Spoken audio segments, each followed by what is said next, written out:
हाँ जी। सभी को संध्या काल की राम राम, नमस्कार, राधे राधे। प्रश्नों की सीरीज का महायज्ञ हमने शुरू किया था। आज आपकी तीसरी क्लास है और नए फॉर्मेट पे जो प्रश्न आपको परेशान कर रहे थे उन्हीं प्रश्नों पे हम आपसे चर्चा कर रहे हैं। ठीक है, सभी को एक साथ नमस्कार, गुड इवनिंग, राधे राधे। आज की क्लास में जो प्रश्न लिए हैं वो वैसे ही प्रश्न है जो आपने प्रीवियस दो क्लासों के अंदर देखे हैं। जिनकी फर्स्ट क्लास है वो प्रयास करना कि पहले की जो दो क्लासें हैं इससे पहले जो है वहां से स्टार्टिंग जीरो से करें आप। और मैंने कहा था कि एक मैप पास में रखिए और कोई भी प्रश्न जब आप सॉल्व करते हो तो पहले जवाब दीजिए और उसके बाद फिर उसका आंसर आप मैप में देखिए। ठीक है, ये प्रोसेस आपको साथ में लेके चलनी है। सभी को नमस्कार, राधे राधे। करें स्टार्ट। तो आज की क्लास का पहला प्रश्न, ठीक है, राजस्थान में कितने संभाग केवल एक एक पड़ोसी राज्य को स्पर्श करते हैं? सारे ही प्रश्न बड़े अच्छे हैं, शानदार हैं, आने वाले प्रश्न हैं, परीक्षाओं में हुबहू मिलने वाले प्रश्न हैं और प्रत्येक प्रश्न को बड़ी गंभीरता के साथ आपको देखना है और फिर सुनिश्चित करना है कि उसका आंसर क्या होगा। ठीक है, तो फटाफट बताइए कि राजस्थान में कितने संभाग केवल एक एक पड़ोसी राज्य को स्पर्श करते हैं? टोटल संभाग 10 विदित है आपको और प्रश्न बड़ा अच्छा है ये।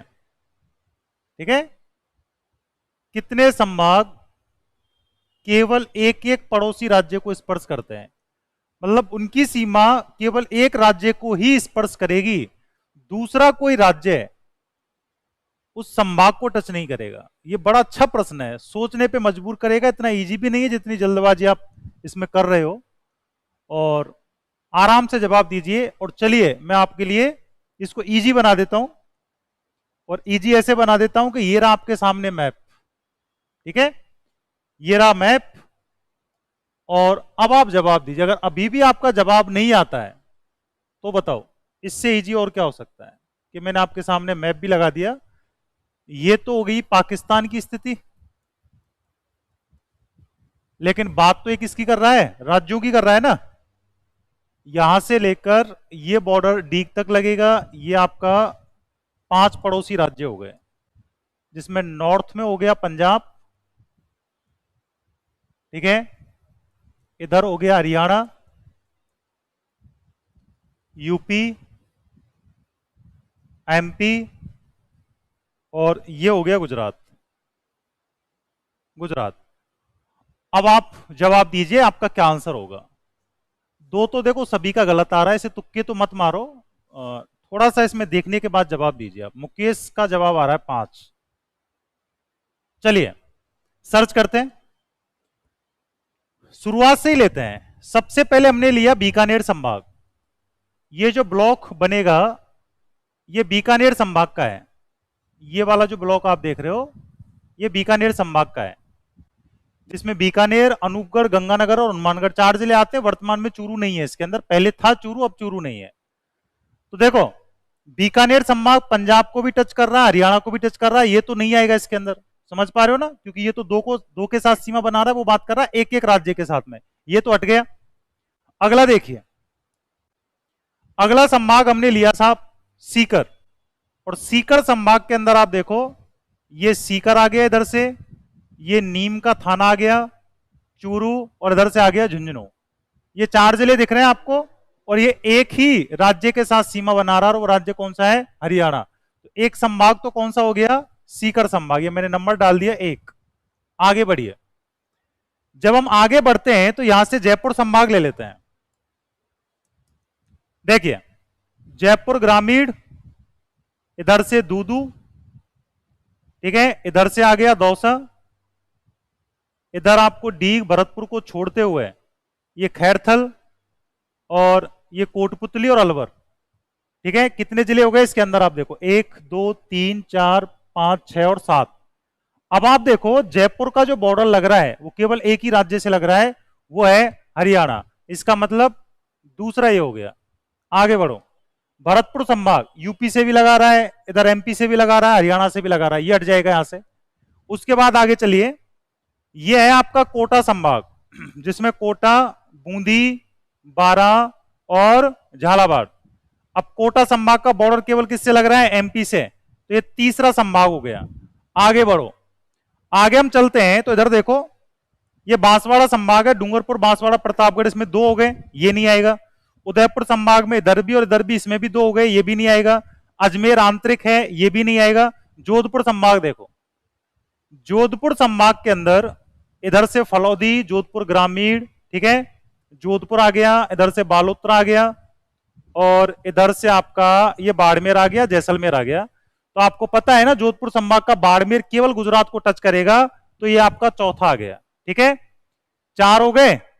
पांचवा आप बताओ, पांचवा कौन सा होगा? फटाफट कमेंट करके बताओ। आप 5 जवाब दे रहे हो ना, तो पांचवा कौन सा शेष रह गया, वो आपको जवाब देना है इसमें।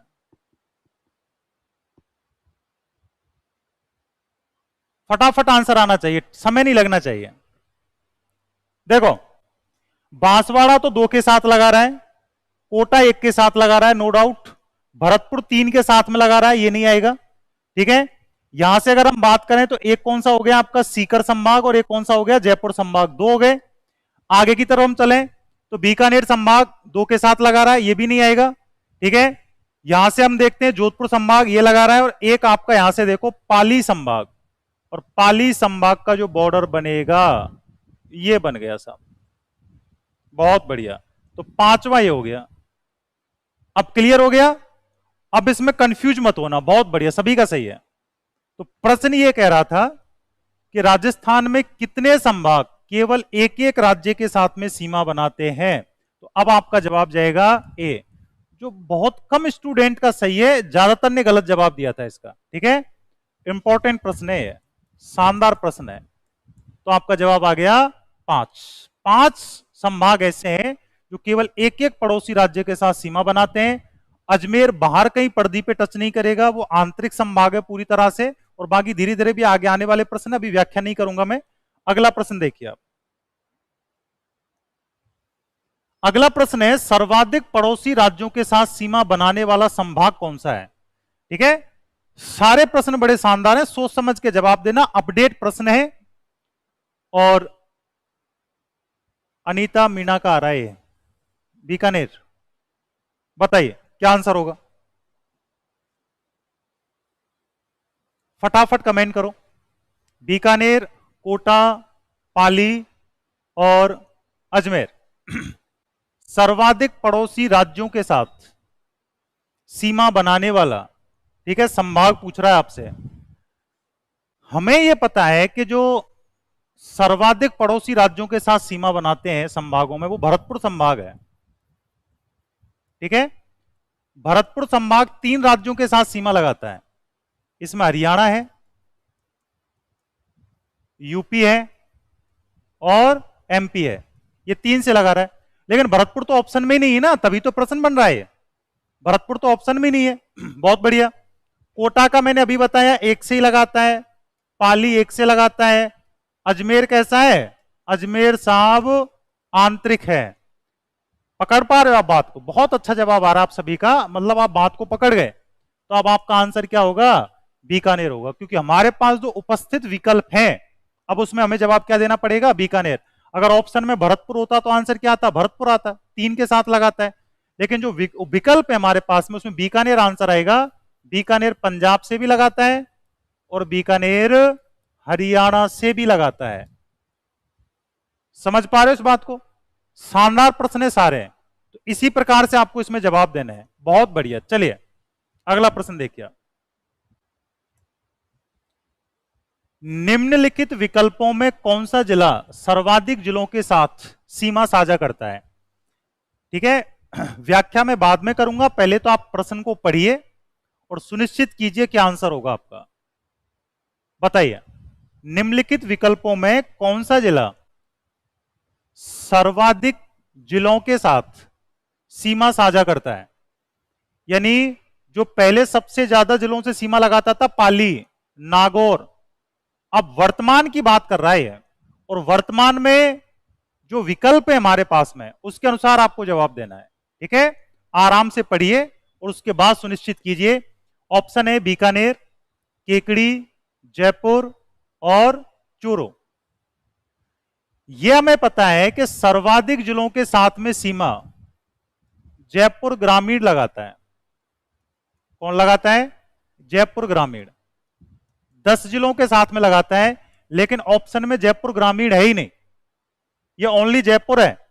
तो जयपुर तो एक से ही लगाता है, जयपुर तो भाई एक से ही लगाता है ना, भावनाओं में क्यों बह रहे हो?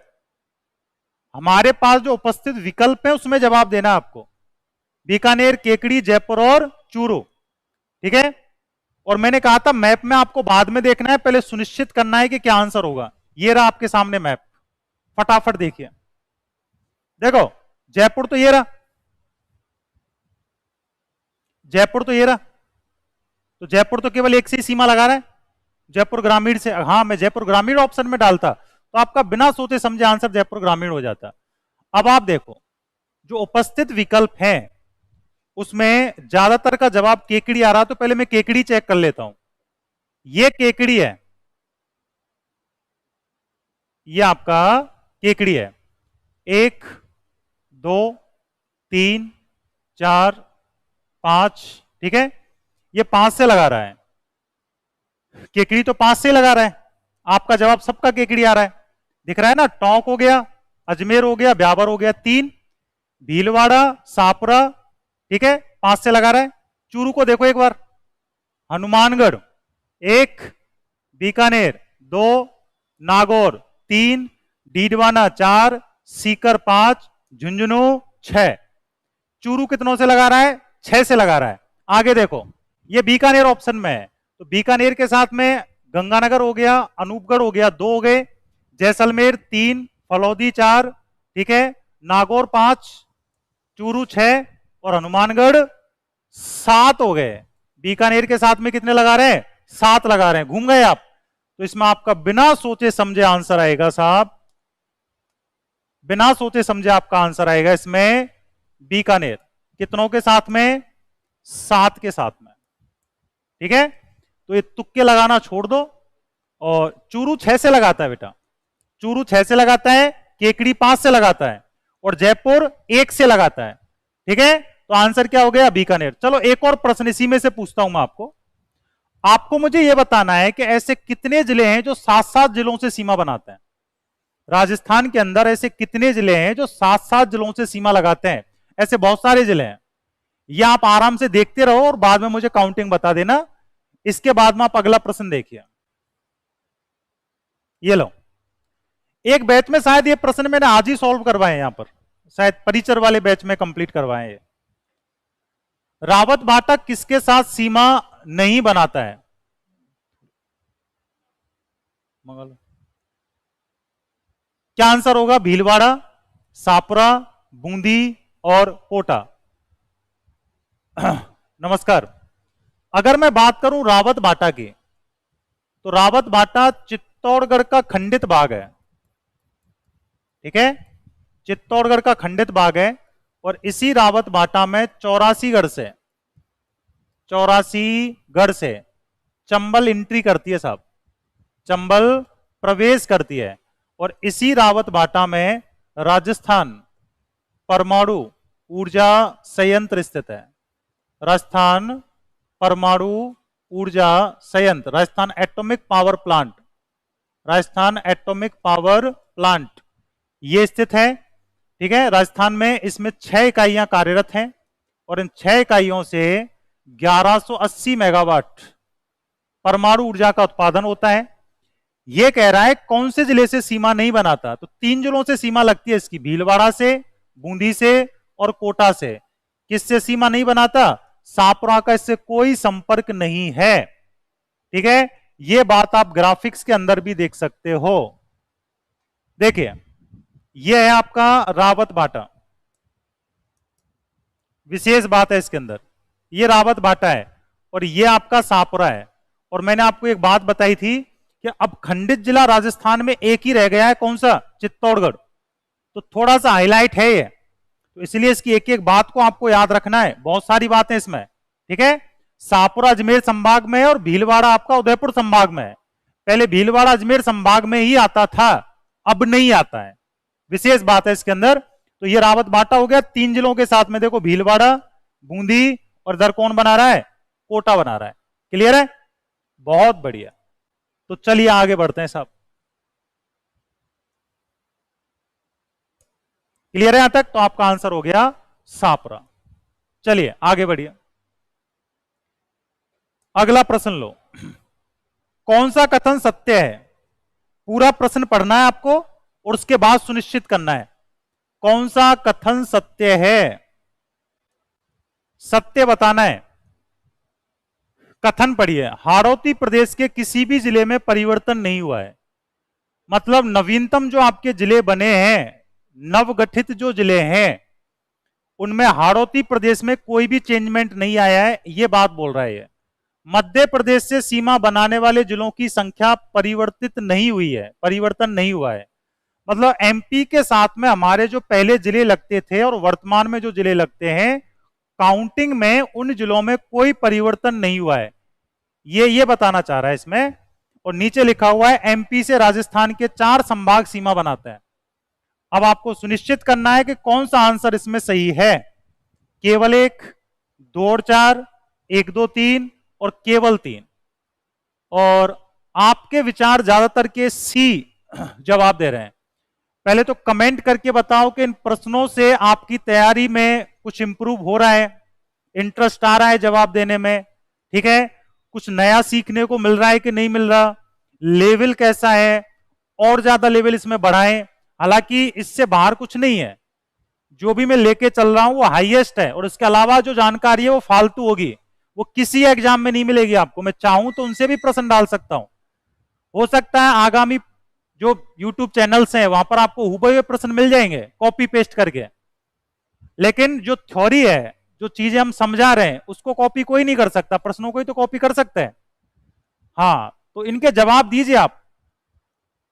देखो शुरुआत करते हैं, हाड़ौती प्रदेश के किसी भी जिले में कोई परिवर्तन नहीं हुआ है, ये बात सही है।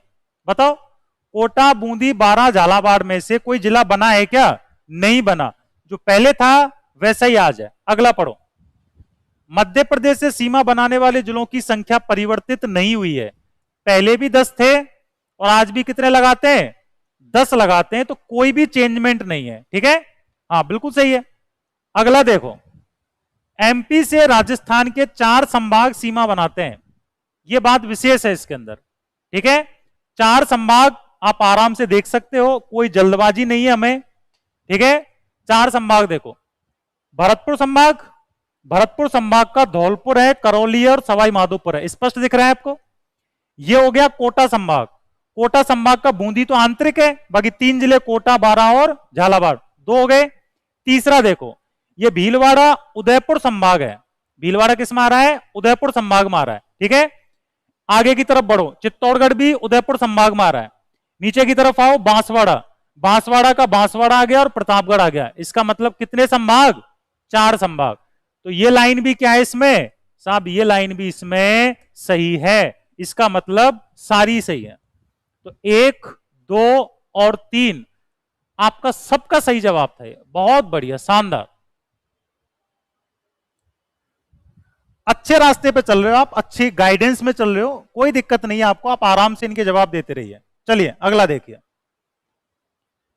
27 डिग्री उत्तरी अक्षांश रेखा का संबंध किस जिले से है? ठीक है, आराम से प्रश्न पढ़िए, सुनिश्चित करिए क्या आंसर होगा, जल्दबाजी मत करो, आराम से 5-10 सेकंड एक्स्ट्रा लग जाए।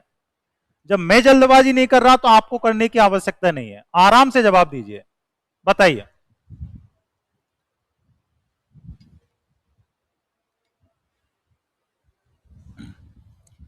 पहली बात तो याद कीजिए, किसी जमाने में ऑफलाइन और ऑनलाइन क्लासों में हमने राजस्थान की काल्पनिक सीमाएं पढ़ी थी, और काल्पनिक सीमाओं में हमने अक्षांशीय और देशांतरीय स्थिति पर जिक्र किया था। और उस अक्षांशीय और देशांतरीय स्थिति को पढ़ाते समय मैंने आपको बताया था कि राजस्थान के मध्य से कौन सा अक्षांश गुजरता है। तो राजस्थान की जो अक्षांशीय स्थिति है वो तो है साहब 23 डिग्री 3 मिनट नॉर्थ लैटिट्यूड से राजस्थान समाप्त होता है 30 डिग्री 12 मिनट नॉर्थ लैटिट्यूड। ये तो थी अक्षांशीय स्थिति। हमें यह पता था कि राजस्थान के मध्य से गुजरने वाला अक्षांश कौन सा है, तो इसके मैंने दो तरीके आपको बताए थे कि इसको जोड़कर 2 का भाग दे दो, आपको मध्य का अक्षांश मिल जाएगा। ठीक है।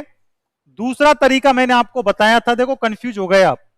दूसरा तरीका यह बताया था कि यहां से यहां तक राजस्थान का अक्षांशीय विस्तार है 7 डिग्री 9 मिनट। ठीक है, इसका आधा कर दो, ये 3 डिग्री और लगभग कितना आ रहा है यहां से 4.5 मिनट। तो अगर हम इसमें 3 डिग्री 4 मिनट जोड़ देते हैं, ठीक है, किसके अंदर 23-3 के अंदर, तो ये आएगा लगभग 26 डिग्री और 37 मिनट नॉर्थ आएगा, क्योंकि 7 डिग्री का आधा होता है 3.5 और 3.5 में 4 इधर से जोड़ना पड़ेगा, तो 3 डिग्री 34 हो गया इसका आधा।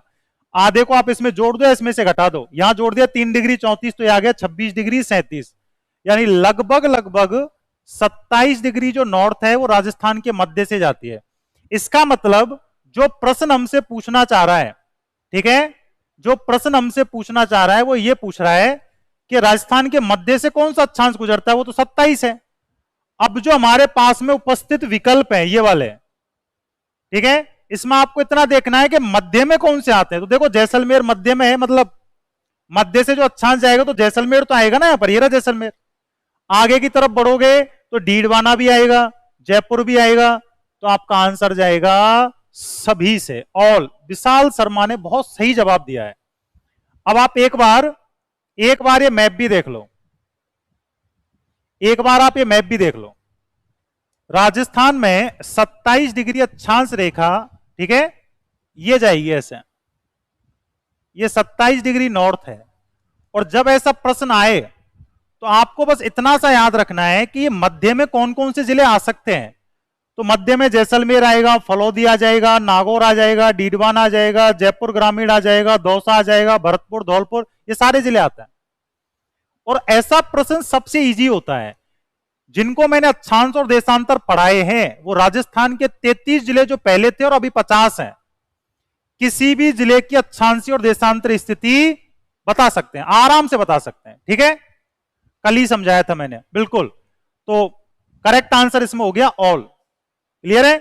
जिनके जवाब बी आ रहे थे, ए आ रहे थे, उनका हो जाएगा ये गलत। तो मैंने पहले ही कहा है ऐसे प्रश्न गलत मत करना, ये वो प्रश्न है जिनमें हमें मास्टरी है, और अगर ऐसे ही प्रश्न आप गलत करोगे तो फिर क्या होगा बताइए। ठीक है, अंजना ओझा को एक बार जवाब दीजिए, गुरुजी क्या बोल रही हैं। क्लियर है यहां तक? बेटा अभी मैं कहां पढ़ा रहा हूं, टारगेट प्लस में ही तो हूं।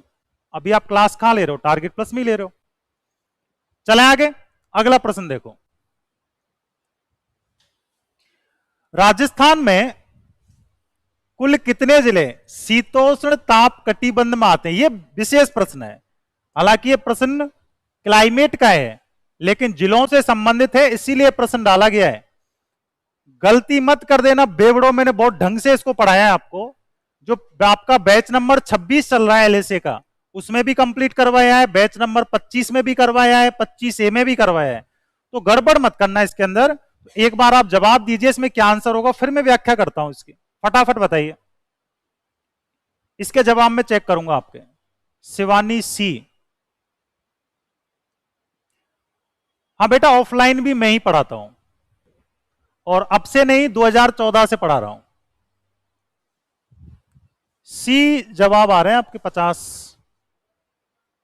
अच्छा, ऐसा तो नहीं है कि स्टार्टिंग वाले ने किसी ने एक ने कमेंट कर दिया, ठीक है, और बाकी फिर लास्ट वाले सारे उसको कॉपी पेस्ट उड़ा देते हैं, ऐसा तो नहीं करते हो आप कि स्टार्टिंग वालों ने जवाब दे दिया तो उसी पर विश्वास बनाते हुए और सीधे जवाब दे दो। और स्टार्टिंग में अगर किसी लड़की ने जवाब दे दिया तो लड़के तो फिर बिना सोचे समझे वही जवाब देंगे, ठीक है, वो तो पहले से विश्वास कर लेते हैं कि गलत तो बोल ही नहीं सकती, सही होगा।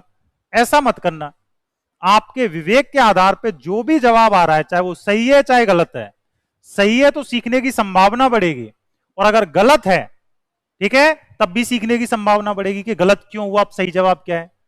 थोड़ा सा समझिए आप इसको। ताप कटिबंध डिटेल में तो मैं नहीं जाऊंगा ज्यादा।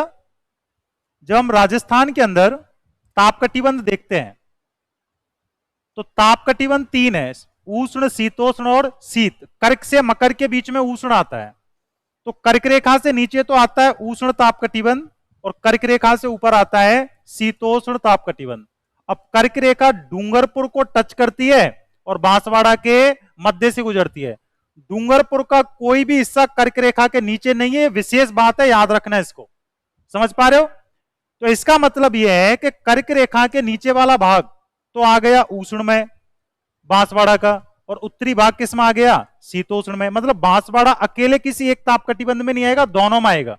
समझ पा रहे हो आप इस बात को? हाँ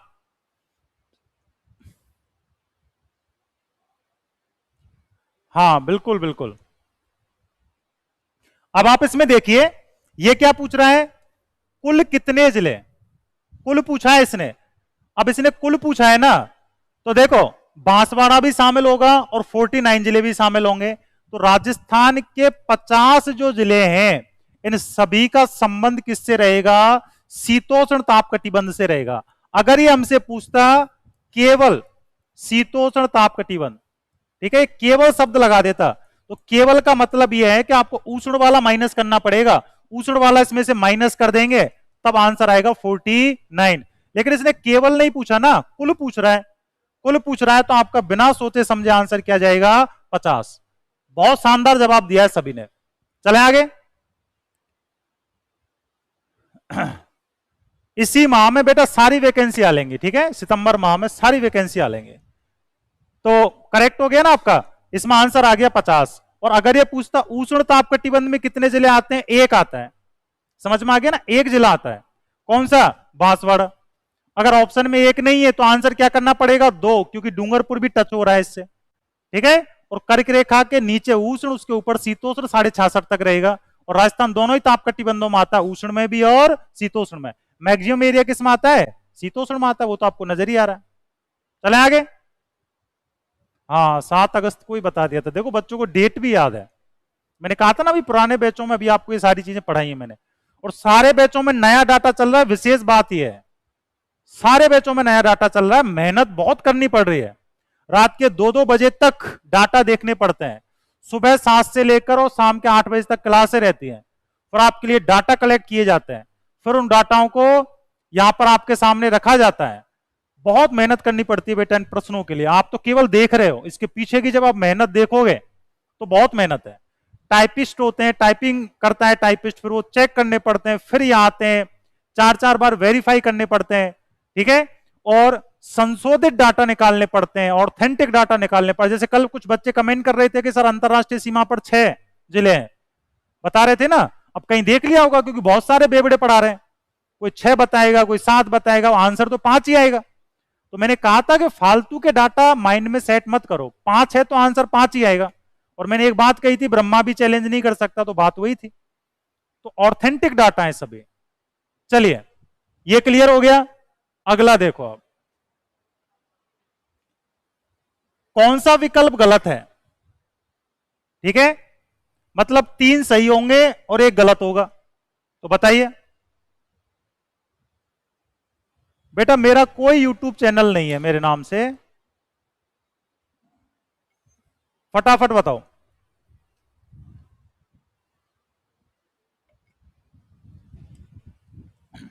प्रश्न आराम से पढ़िए और उसके बाद जवाब दीजिए। गुड इवनिंग भाई। नीम का थाना हरियाणा, हरियाणा के साथ सीमा बनाता है, ठीक है। पूछना क्या चाह रहा है? गलत। जोधपुर ग्रामीण जिला केवल एक जिले के साथ सीमा बनाता है, ठीक है। अगला, जयपुर केवल एक जिले के साथ सीमा साझा करता है। सापुरा ब्यावर के साथ सीमा नहीं बनाता। ये 4 ऑप्शंस हैं आपके, और जवाब दीजिए क्या आंसर होगा। देखो कई बार ऐसे होता है, हमसे क्या पूछ रहा है? ये गलत पूछ रहा है। सपोज करो आपको 2 ऑप्शंस का पता नहीं, बिल्कुल भी नहीं पता है, लेकिन कोई एक ऑप्शन ऐसा है जो आपको कंफर्म आता है, और कंफर्म आता है तो बाकी 3 ऑप्शन नहीं भी आते हैं ना, तब भी आपका आंसर आ जाएगा, और उसी फॉर्मेट पे आपके जवाब आ रहे हैं। कैसे आ रहे हैं समझो। आपको यह पता है कि जो जोधपुर ग्रामीण है, ठीक है, यह केवल एक जिले के साथ में सीमा नहीं बनाता है। जोधपुर ग्रामीण तो एक से अधिक के साथ में सीमा बनाता है। हां, अगर ये ग्रामीण शब्द हटा दें हम यहां से, और प्रश्न ये पूछता है कि जोधपुर जिला केवल एक जिले के साथ सीमा बनाता है, तो प्रश्न आपका ये ठीक हो जाता। लेकिन ये तो जोधपुर ग्रामीण की बात कर रहा है ना, तो इसमें यही गलत हो गया आपका, और बाकी के सारे क्या हैं, सही हैं, बाकी के सारे सही हैं। ठीक है, अब एक बार मैप भी देख लो आप, सुविधाएं सारी दे रखी है, तो आप पीछे क्यों रहो, इधर देखो, ये रहा जोधपुर ग्रामीण, ये जोधपुर जिला है। अगर वो जोधपुर की कहता तो जोधपुर तो एक से ही सीमा लगा रहा है, लेकिन उसने तो क्या कहा है, जोधपुर ग्रामीण। अब जोधपुर ग्रामीण तो आप देखो 1 2 3 4 5 और 6 से सीमा लगा रहा है। ठीक है, तो यही डाटा गलत हो गया। अगला क्या था उसमें, अगला आपसे ये पूछ रहा था, सापुरा ब्यावर के साथ में सीमा नहीं बनाता है। तो अब आप देखो, ये रहा सापुरा, ठीक है, सापुरा ये रहा, और ये रहा ब्यावर। तो ये बात सही है ना कि सापुरा का ब्यावर से कोई लेना देना नहीं है, टच ही नहीं हो रहा है। तो ये बात सही थी उसमें, गलत कौन सी थी, बी ऑप्शन वाली गलत थी। बहुत बढ़िया, अरे बड़े शानदार तैयारी आपकी, बहुत बढ़िया तैयारी आपकी। मैं ये कह रहा हूं झंडे गाड़ दोगे आप ज्योग्राफी के अंदर, तो ये करेक्ट है आपका। चलिए अगला देखिए, ये लीजिए अगला प्रश्न, सही कथन का चुनाव करना है। इंपॉर्टेंट प्रश्न है, देखो मैं इंपॉर्टेंट लगा रहा हूं, और मैं इंपॉर्टेंट लगा रहा हूं तो इसका मतलब वो है बेटा, इंपॉर्टेंट ही है, अच्छा प्रश्न है, 360 डिग्री पर घुमाने वाला प्रश्न है, और घूमना नहीं है पर आपको, ठीक है, विशेष बात इसमें पकड़ करनी है, और उसके बाद सुनिश्चित करना है कि इसका आंसर क्या होगा। तो पढ़िए विकल्प, धौलपुर 2 जिले एवं 2 राज्यों के साथ सीमा बनाता है। ठीक है, अगला देखो, कोटा राजस्थान को 2 भागों में विभाजित करता है। अगला देखो, खैरथल तिजारा केवल, ठीक है, राज्य के 2 जिलों को स्पर्श करता है। राज्य का मतलब राजस्थान की बात कर रहा है, खैरथल तिजारा राजस्थान के 2 जिलों को स्पर्श करता है। हाँ, बताइए क्या आंसर होगा इसका, और पूछना क्या चाह रहा है, सही कथन का चुनाव करना है आपको। फिर नीचे ऑप्शंस हैं, बिल्कुल बिल्कुल बेटा, मेहनत आपकी जरूरी है, मैं तो कर ही रहा हूं, लेकिन मेहनत उसमें आपकी भी बहुत जरूरी है। ज्यादातर का डी जवाब आ रहा है इसमें, धौलपुर 2 जिले एवं 2 राज्यों के साथ सीमा बनाता, बात बिल्कुल सही है भाई। धौलपुर का बॉर्डर डीग से लग रहा है, या लग रहा है, नहीं लग रहा, नहीं लग रहा, क्योंकि डीग तो और धौलपुर के बीच में भरतपुर आ गया, तो भरतपुर और आगे की तरफ करौली 2 से लगा रहा है, और धौलपुर का बॉर्डर 2 राज्यों से लग रहा है, एक यूपी और एक एमपी, तो ये बात सही है इसके अंदर। कोटा राजस्थान को 2 भागों में डिवाइड करता है, बिल्कुल सही है, कोटा जो है राजस्थान को 2 भागों में विभाजित करने वाला एकमात्र जिला है। अगर कोटा को अलग कर दिया जाए राजस्थान से, तो राजस्थान कितने हिस्सों में डिवाइड हो जाएगा, 2 हिस्सों में। कैसे, देख लो आप इधर, देखो अच्छा प्रश्न है ये कोटा है आपका, ये कोटा जिला है, तो अगर कोटा को यहां से अलग कर दिया जाए, ये कोटा को हमने यहां से हटा दिया, तो देखो 12 झालावाड़ और बाकी राजस्थान का कनेक्शन समाप्त हो जाएगा। कोटा के अलावा आप किसी भी जिले को हटाकर देख लो, राजस्थान के 2 हिस्से नहीं होंगे, कन्फर्म है ये। तो कोटा राजस्थान को कितने भागों में डिवाइड करता है, 2 भागों में, ये प्रश्न आया हुआ है। और अगला क्या कह रहा है, खैरथल तिजारा, तो ये रहा खैरथल तिजारा, 2 ही जिलों से सीमा लगा रहा है, अलवर और कोटपुतली, तो ये बात भी क्या है उसमें, सही है। समझ में आ गया, तो सारे ही कथन सही हैं इसमें, बहुत बढ़िया। तो इसमें करेक्ट आंसर क्या हो गया आपका, करेक्ट आंसर हो गया साहब आपका इसमें डी। बहुत बढ़िया जवाब आ रहे हैं आपके, मुझे भी इंटरेस्ट आ रहा है आपके जो जवाब आ रहे हैं, मुझे भी ऐसा लग रहा है कि और मेहनत करनी चाहिए, मुझे और बढ़िया डाटा आपको प्रोवाइड करवाना चाहिए। जब फीडबैक सही आता है और आपके कमेंट बहुत फुर्ती से आते हैं, तो मुझे भी लगता है कि थोड़ी बहुत मेहनत और करनी चाहिए। और याद रखना, अभी जो कंपटीशन है वो मेहनत का ही रह गया है। अभी बीएसटीसी फर्स्ट लेवल वालों का जो रिजल्ट आया है, बीएसटीसी में फर्स्ट लेवल वाले आते हैं राखी के जस्ट 1 दिन बाद में, तो कंपटीशन जो है ना वर्तमान में एक तपस्या है। अगर आप ये सोचो कि आराम से घर बैठे हम पास कर लें या थोड़ी बहुत मेहनत से काम चल जाएगा, नहीं चलेगा, तपस्या है ये, बहुत कठिन तपस्या है। रास्ता अगर मालूम है तो हो सकता है थोड़ा बहुत सहज हो जाए, कंफर्ट हो जाए, नहीं तो बहुत कठिन तपस्या है। खुद मेरी फैमिली के अंदर अभी जो ये बीएसटीसी का रिजल्ट आया है उसमें 3, ठीक है, लड़कियों का, सिस्टर्स का सिलेक्शन हुआ है। एक दिन मुझे कॉल आया था घर से, एक का नाम प्रीति है और एक का नाम पूजा है, दोनों का सिलेक्शन हुआ है, और एक और है, अभी नाम तो मुझे नहीं आ रहा है, दो का सिलेक्शन हुआ। एक दिन फोन आया कि दोनों के शरीर में ब्लड की कमी बताई है डॉक्टर ने, मतलब अंकल की लड़कियां थी, ब्लड की कमी बताई है। रीजन जब मैंने पूछा कि रीजन क्या है, क्या रीजन है कि ब्लड की कमी क्यों आई, बेहोश हो गई पढ़ते पढ़ते, तो उन्होंने कहा कि वो इतनी जबरदस्त तरीके से तैयारी कर रही हैं कि खाना पीना सब त्याग रखा है, उतना ही खाती हैं और एक तरह से पैक हैं।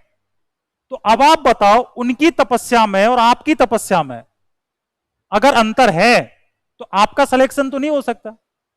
तो वो तपस्या, वो जो तप है जिसमें बच्चों को खाने पीने तक का भी फुर्सत नहीं है, बिल्कुल भी ध्यान नहीं दे रहे हैं, और शरीर में ब्लड की कमी आ जाए और बेहोश हो जाए पढ़ते पढ़ते, तो आप सोच सकते हैं किस लेवल की तैयारी चल रही होगी। और अगर हम ये सोच के बैठ जाएं कि हमारा सिलेक्शन इजीली तरीके से हो जाएगा, नॉर्मल तरीके से हो जाएगा, तो नहीं होगा।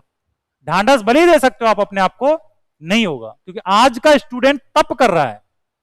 मैं आते ही क्या कहता हूं कि महायज्ञ चल रहा है, आहुति देनी है आपको। आहुति का मतलब आपको आंसरों के जवाब देना है, क्वेश्चन के जवाब देना है। तो ऐसे स्टूडेंट का सिलेक्शन होता है। हम ये सोच के बैठ जाएं कि बाद में देख लेंगे, अभी टाइम है, अभी वैकेंसी नहीं है, तो ये हम बहुत भूल में है, बहुत बड़ी भूल में है।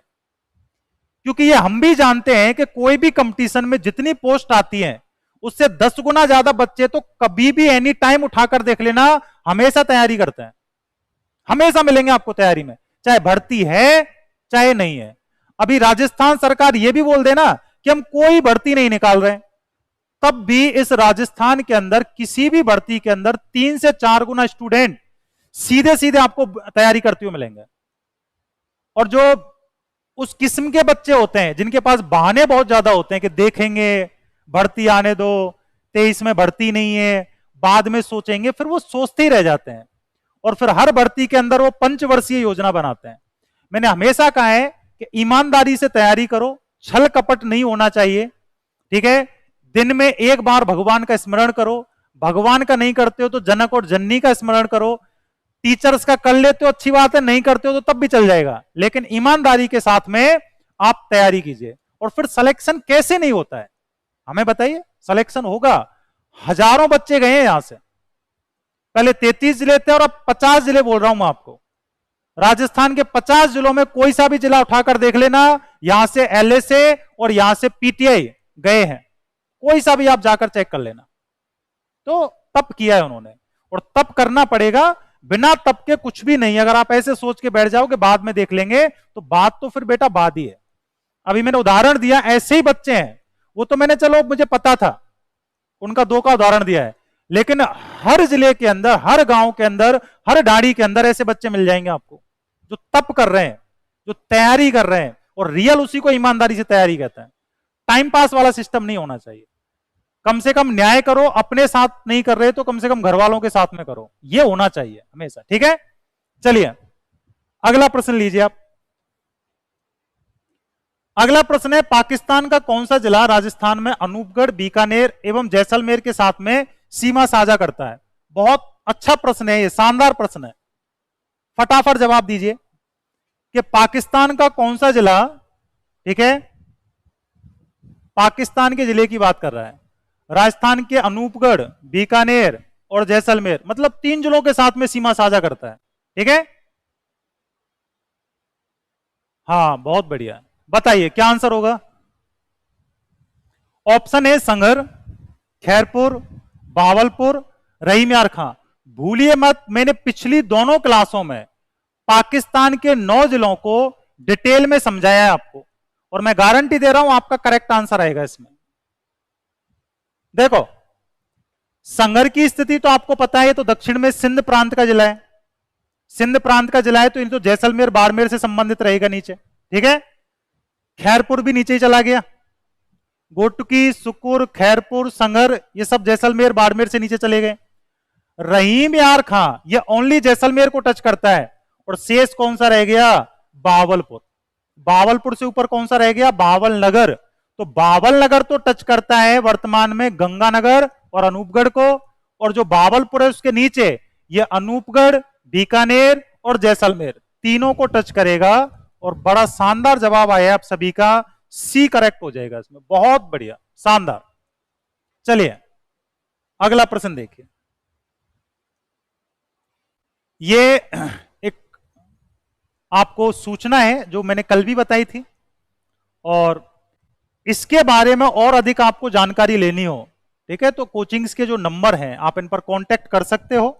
ये वाले नंबर्स लिखे हुए हैं। कोई भी जानकारी अगर आपको लेनी है, ये ऑफर कल तक है, कल 5 तारीख है ना, शिक्षक दिवस तक, यानी कल तक के ऑफर है, फिर उसके बाद में ऑफर समाप्त हो जाएंगे, ठीक है। इसके बारे में भी कल मैंने आपको समझाया था। पशु परिचर का जो सेमिनार आज हुआ था, ठीक है, वो लगातार चल रहा है, सुबह 10 बजे है और फर्स्ट क्लास मेरी होती है इसके अंदर। नए जीके के आधार पे चल रहा है, ये कांस्टेबल का है, ठीक है। 4 सितंबर यानी आज से स्टार्ट किया है, ये भी 10 बजे से है। कृषि पर्यवेक्षक की आपकी ऑफलाइन टेस्ट सीरीज चल रही है। क्लास आपको ऑफलाइन लाइव फ्रॉम क्लासरूम से मिल जाएंगे, और ये पीटीआई का आपका 4 सितंबर से आज से ही शुरू किया है, तीनों फॉर्मेट में, फर्स्ट, सेकंड और थर्ड। चलिए अगला प्रश्न लो आप। सर्वाधिक एवं न्यूनतम जिलों वाला संभाग कौन सा है? ठीक है, 10 संभाग हैं और 10 संभागों के अंदर हमसे क्या पूछना चाह रहा है कि सर्वाधिक और न्यूनतम जिलों वाला संभाग कौन सा है। ऑप्शंस आपके सामने हैं, ऑप्शंस पढ़िए और सुनिश्चित कीजिए कि आपका क्या जवाब रहेगा इसके अंदर। फटाफट बताइए, फटाफट आंसर आना चाहिए। अजमेर जयपुर, जयपुर पाली, बांसवाड़ा जयपुर और अजमेर बांसवाड़ा, और डी सी जवाब आ रहे हैं आपके। डी में ज्यादातर, सी में भी है, ओके, डी और सी जवाब आ रहे हैं आपके। चलिए पहले तो किसी भी प्रश्न को पढ़ते समय आपको एक बात सुनिश्चित करनी है कि पहले सर्वाधिक और फिर पूछ रहा है न्यूनतम, तो आपको इसी क्रम में ऑप्शंस देखने हैं, ठीक है। अब जैसे मैं आपसे बात करूं, अजमेर है, अजमेर में 7 है, लेकिन जयपुर में न्यूनतम में नहीं आएगा, समझ रहे हो ना।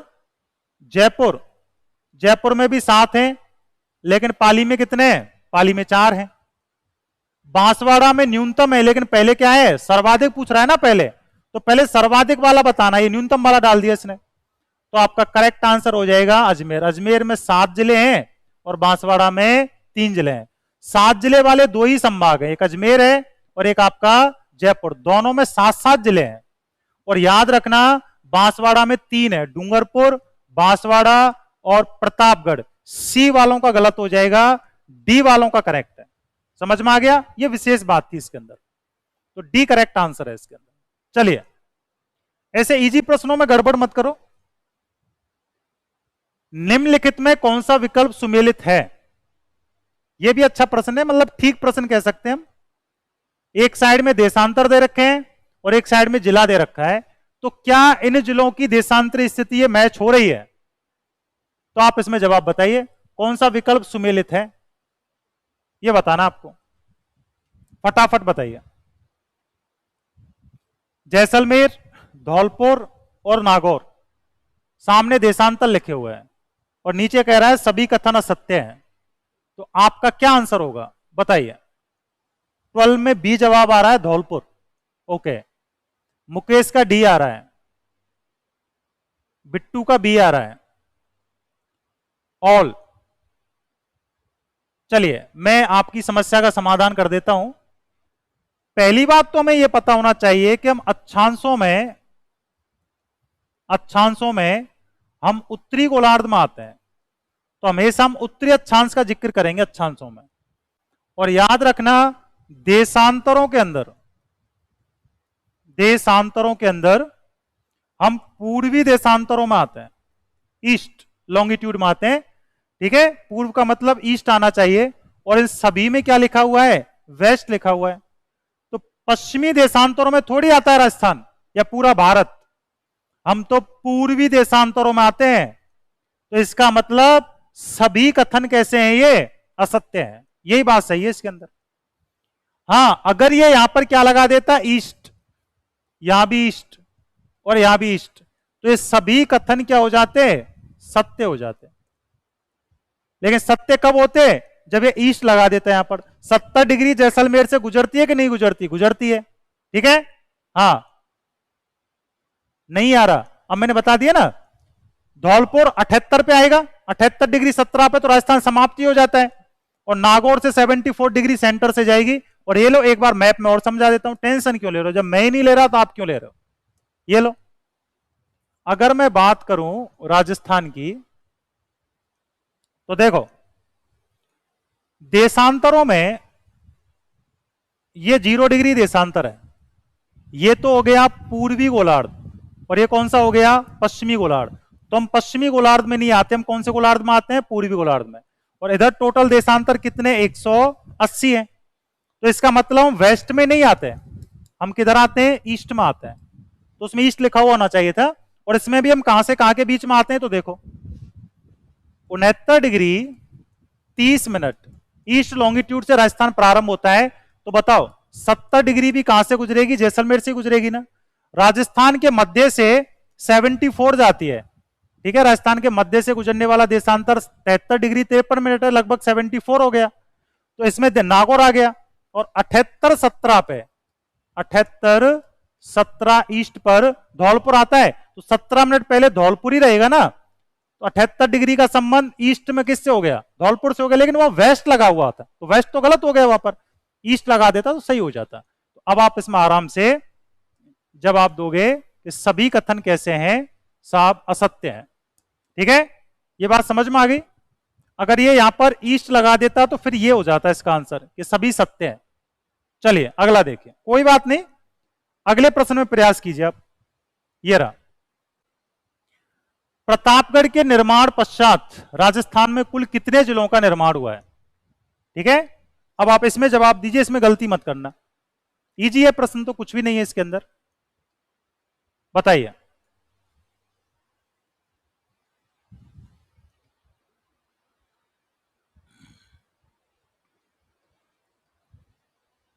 फटाफट बताओ क्या आंसर होगा। देखो, अगर मैं बात करूं, आपसे कल ही चर्चा कर रहा था कि 1 नवंबर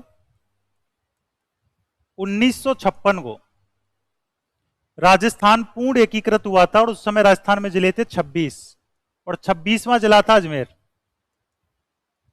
क्लियर है? और इसके बाद में एकीकरण से लेकर वर्ष 2000 तक, 2008 तक, 26 जनवरी 2008 तक राजस्थान में जिले हो गए थे 33। और 33वां जिला कौन सा था? प्रतापगढ़। प्रतापगढ़ था ना। ओके, इसके बाद में, प्रतापगढ़ के बाद में अगर हम चर्चा करें तो कुल जिले, कितने जिलों का निर्माण हुआ है?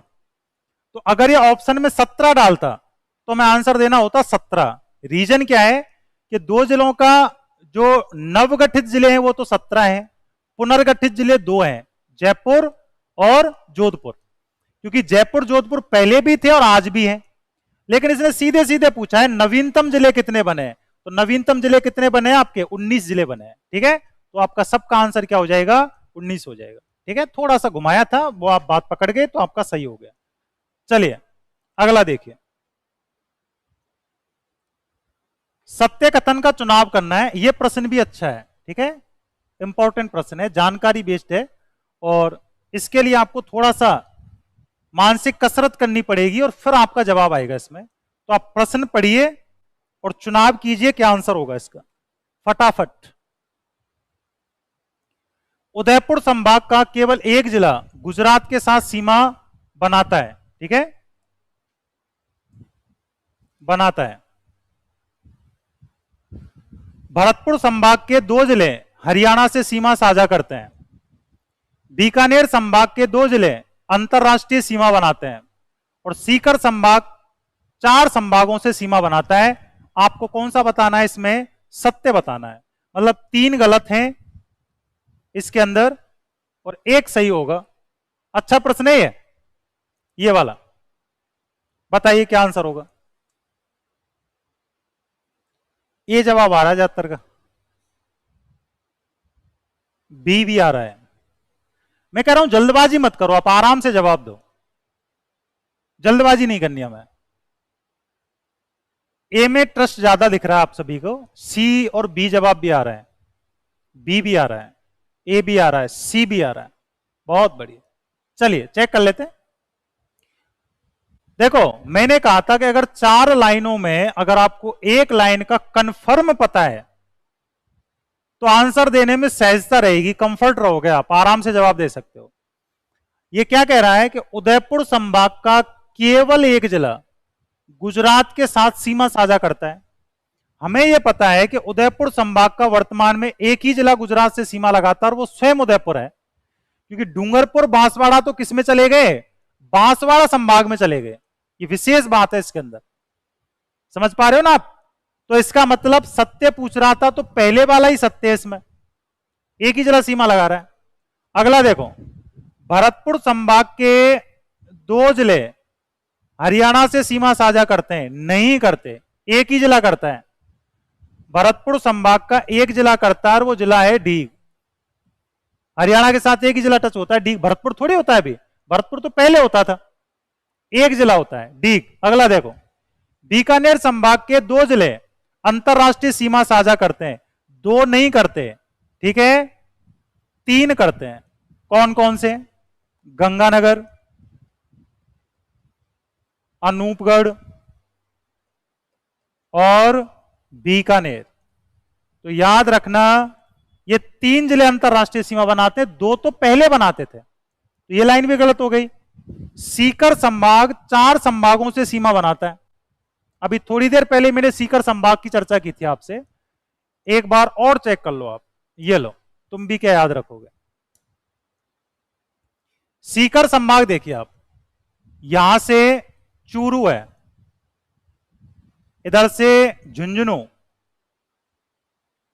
ठीक है, नीम का थाना, सीकर, और इधर से ये आपका बॉर्डर कंप्लीट हो गया। अब आप देखो सीकर संभाग से कितने संभागों की सीमा लगती है, तो एक संभाग तो इधर से हो गया, कौन सा, बीकानेर संभाग।